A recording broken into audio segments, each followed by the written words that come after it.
আসসালামু আলাইকুম। আশা করছি সবাই ভালো আছেন। আমন্ত্রণ জানাচ্ছি নতুন আরও একটি রেসিপি দেখার জন্য। আজকে রান্না করে দেখাবো করলা দিয়ে মাছের ঝোল। এই গরমে যখন কোনো কিছু খেতে ভালো লাগবে না, তখন এইভাবে করলা দিয়ে মাছের ঝোলটা রান্না করে দেখবেন। ভীষণ ভালো লাগবে গরম ভাতের সঙ্গে খেতে। মাছ দিয়ে করলা রান্না করার জন্য প্রথমে মাছগুলোকে ভেজে নিব। তো মাছগুলোকে লবণ হলুদ মেখে ভেজে নিচ্ছি। এক পাশ ভাজা হয়ে গেলে এগুলোকে উল্টিয়ে দিব।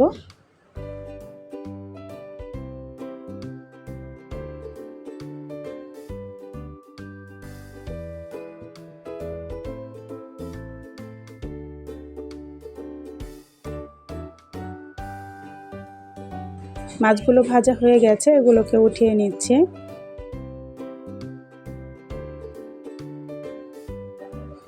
মাছ রান্না করার সময় প্রথমে বেশি করে তেলটা দিয়ে নেবেন, এতে করে মাছ ভাজার পর যে তেলটা থাকবে সেই তেলে রান্নাটা করলে রান্নাটা খেতে বেশি ভালো লাগে। মাছ ভাজা তেলে দিয়ে দিলাম কিছুটা জিরা ফোড়ন। জিরাটাকে কিছুক্ষণ ভেজে নিয়ে তারপরে দিয়ে দিচ্ছি পেঁয়াজ কুচি।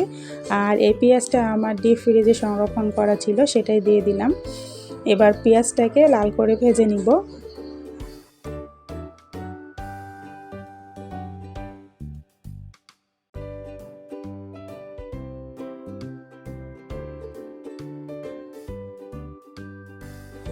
পেঁয়াজটা ভেজে নিয়েছি, এবার এর মধ্যে দিয়ে দিব সামান্য পরিমাণ পানি। পানিটা দিয়ে ভালো করে নেড়েচেড়ে এর মধ্যে বাটা মশলা দিয়ে দিব। দিয়ে দিচ্ছি হলুদ গুঁড়া, শুকনো মরিচ গুঁড়া, আদা রসুন বাটা, জিরা বাটা, স্বাদ মতো লবণ দিয়ে দিচ্ছি। দিয়ে মশলাগুলোকে কষিয়ে নিব।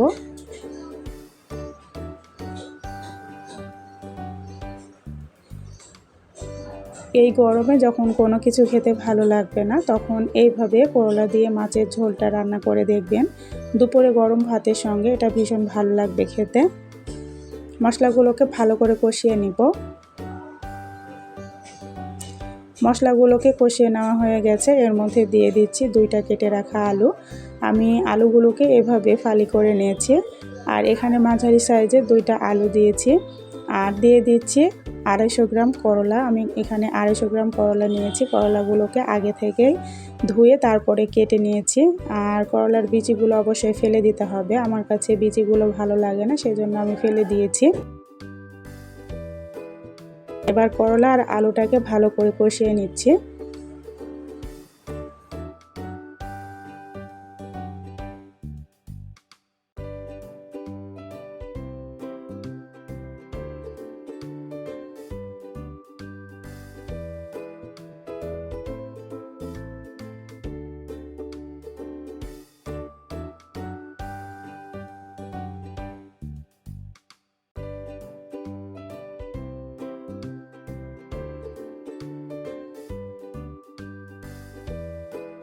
এগুলোকে কষিয়ে নিয়েছি আর দেখতেই পাচ্ছেন আলুটা সিদ্ধ হয়ে গেছে।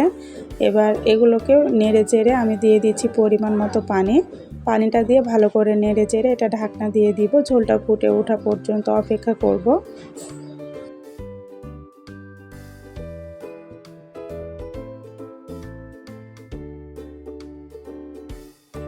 ঝোলটা ফুটে উঠেছে, এর মধ্যে দিয়ে দিচ্ছি ভেজে রাখা মাছ।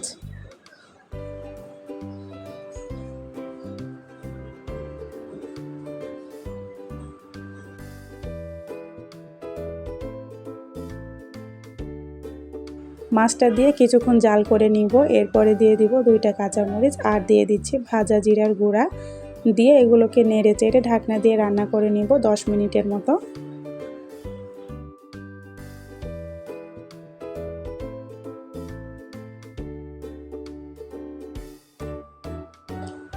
ফিরে এলাম 10 মিনিট পর। 10 মিনিট পর ঢাকনা তুলে এগুলোকে নেড়ে দিচ্ছি।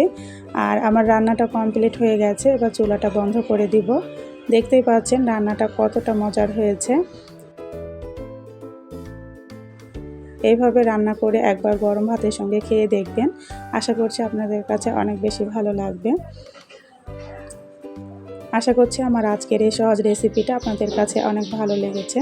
আর রেসিপি ভালো লাগলে ভিডিওটাতে লাইক দিয়ে চ্যানেলটা সাবস্ক্রাইব করে রাখবেন। আজ এ পর্যন্তই, সবাইকে আল্লাহ হাফেজ।